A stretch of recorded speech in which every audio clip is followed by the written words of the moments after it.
What's up, everybody? Steve Butts here from IGN. I'm joined by my close personal friend, Chuck Osborne. Hi, Chuck. Hey, how's it going, Steve? Good. What are we checking out today? We are looking at Kingdom Hearts 1.5 HD Remix. Oh my gosh, I'm so excited. Anytime somebody talks about Kingdom Hearts, Chuck and I are definitely involved in that conversation here.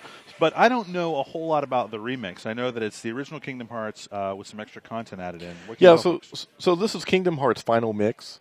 That was the version that came out in Japan after the original version came out here, and it includes a little bit extra, just some extra cinematics, I think.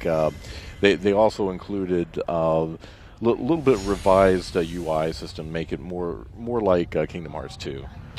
Fantastic. But essentially it's the same game. I gotcha. Well, so for folks who don't know, and I can't imagine there are that many of you, but Kingdom Hearts is a mashup of Final Fantasy and Disney characters. It's sort of an action-adventure RPG where you play a young boy and you interact with Goofy and Donald and Winnie the Pooh and Dumbo and a lot of other characters from the Disney franchise. Yes, exactly. Which is a little strange because, I mean, the character that you're playing, Sora, he's really kind of angsty. So it's a miracle that he's able to mix in with the Disney characters so well because, you know, Disney characters are sort of the opposite of angst. Right.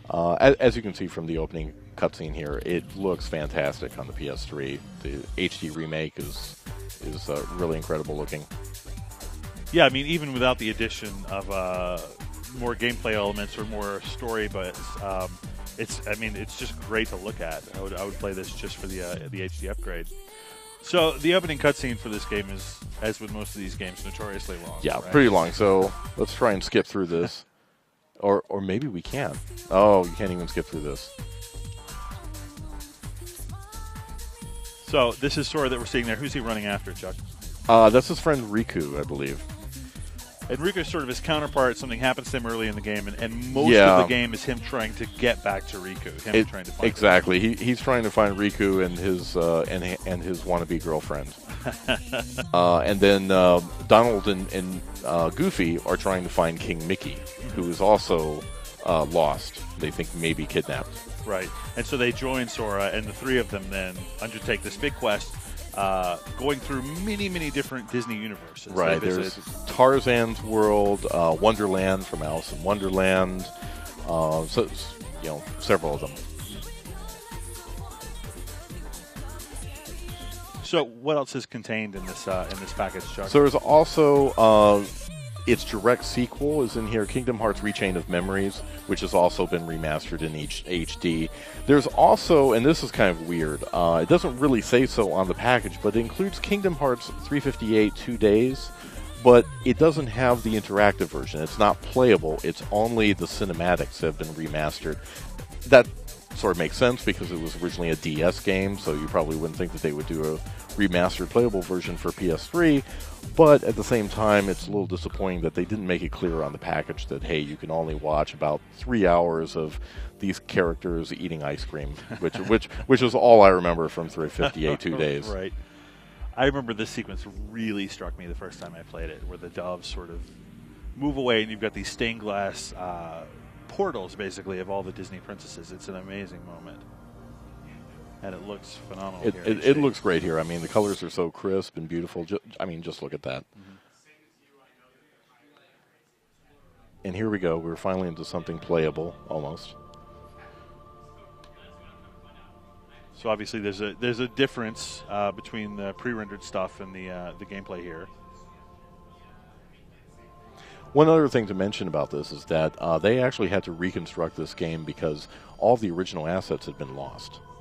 How is that even possible? So I guess they had to go back and reverse engineer some of the existing copies of the game that they had. And this is running in HD, you said? Yes. So it still looks a little jaggy to me. That's interesting. The character model is not quite as crisp as I would have expected. So what are we looking at here in terms of new gameplay? Anything significant in Final Mix? Not really, no. There's minor changes to the UI that we're bringing it up closer to what you saw in Kingdom Hearts 2. Otherwise, the gameplay is pretty much identical. All right, so now we're taking a look at Kingdom Hearts Chain of Memories. Now, I don't have as much experience with this one as I have with the original Kingdom Hearts or the sequel Kingdom Hearts 2. What's the story in Chain of Memories? Pretty much again, you're with Goofy and Donald, and you need to find your friends again. But what's sort of interesting about this one is that at the very beginning, you're kind of told, "Oh, hey, you know all those powers and everything that you picked up from the first game? You've completely forgotten everything." And so that's what sets up the idea that, okay, now you have to find all these cards and everything in order to fight. And there's a card battle system in Chain of Memories, right? I'll skip through this. Yes, there is. So one question I have is somebody who really liked Kingdom Hearts, the original and the sequel on the PlayStation 2, what do you feel like Chain of Memories adds to the story? Do you feel like it adds that much more emotional context to what goes on in the sequel?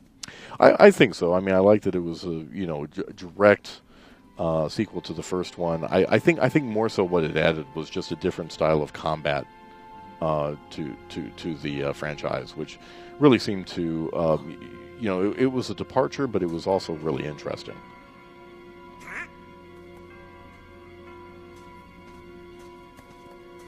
And so do you still find yourself fighting against the Heartless? Is it the same sort of context with regard to the challenges? Yes. Yeah, pretty much.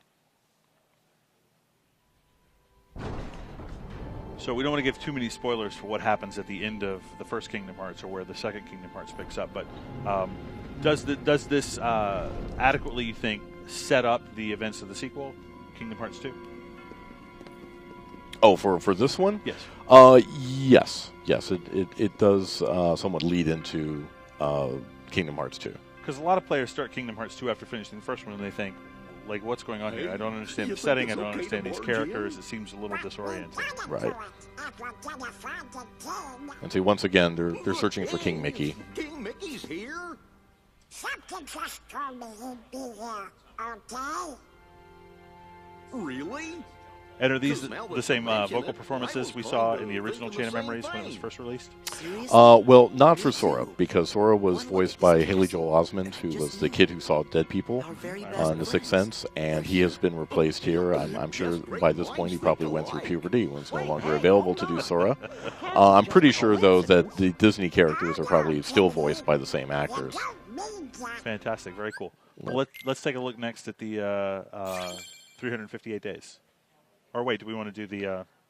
Just show a little bit of the combat here. If we can get into it, there might be some tutorial here. So one thing about these games is there are lots and lots of cutscenes. You can't always skip through them. It is a Final Fantasy game, after all.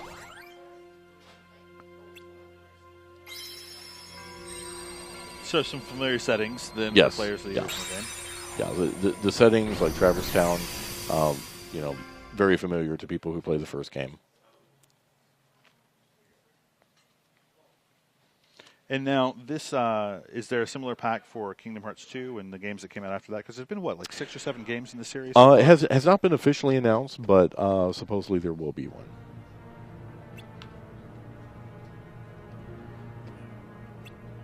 And so this looks exactly the same. Graphics are pretty much exactly what you would expect from the first game. And is there a continuity of your character here? I mean, we talked before this video, you're allowed to pick strength or magic when you initially create Sora, and as he advances through the game. Does that persist in this sequel? No, it's a little bit different here because of the card-based battle system. So it's more about using the cards that you have instead of choosing something from the beginning.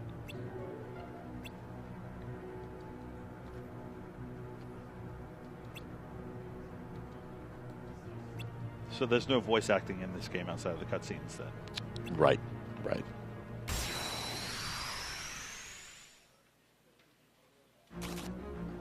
I'm so excited to see this card battle. I know, there's been so much lead up to it. Okay, so even your friends like Donald Duck are represented as cards sometimes, and you can use them in battle.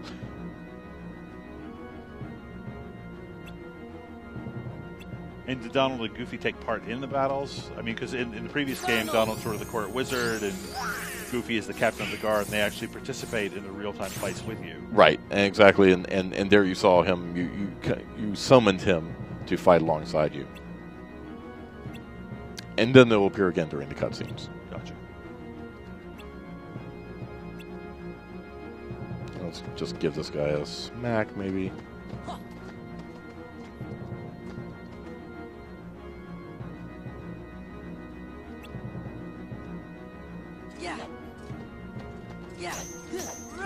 Oh, I see. So there's an action element to it as well. Right, exactly. All right, so now we're taking a look at Kingdom Hearts 358 2 days. Yeah, which is kind of interesting here. So, like, it even says on here, play. So if you play it, then you're just playing it all, and you're just playing the cinematics. Pitiful, heartless. So it's just playing a movie, basically. Yeah.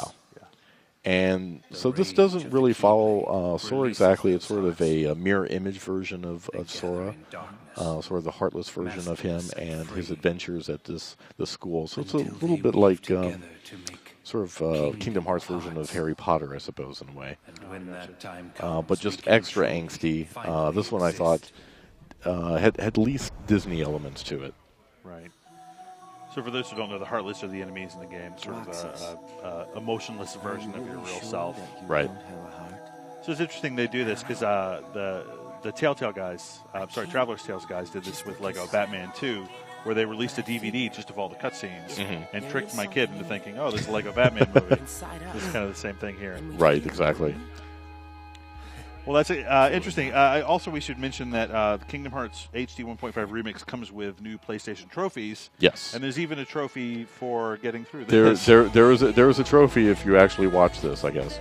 So, but here's more of the characters that you would see from this, and this entire experience, if you sit down to watch it, I believe lasts about 2 hours and 50 minutes. Wow, my gosh. Yeah.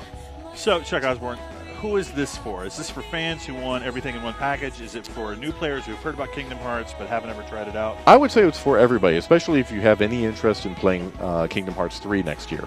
This is a great way to lead into it. I think two of these are two of the strongest games in the series. So this is a great starting point. If you haven't played it before, I mean, the original came out 11 years ago, so it's a good chance that you haven't played it.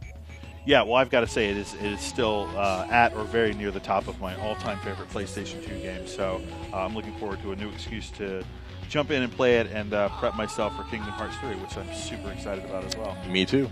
Fantastic. All right, well, for all that, for everything Kingdom Hearts 1, 2, and 3, please keep it locked to IGN.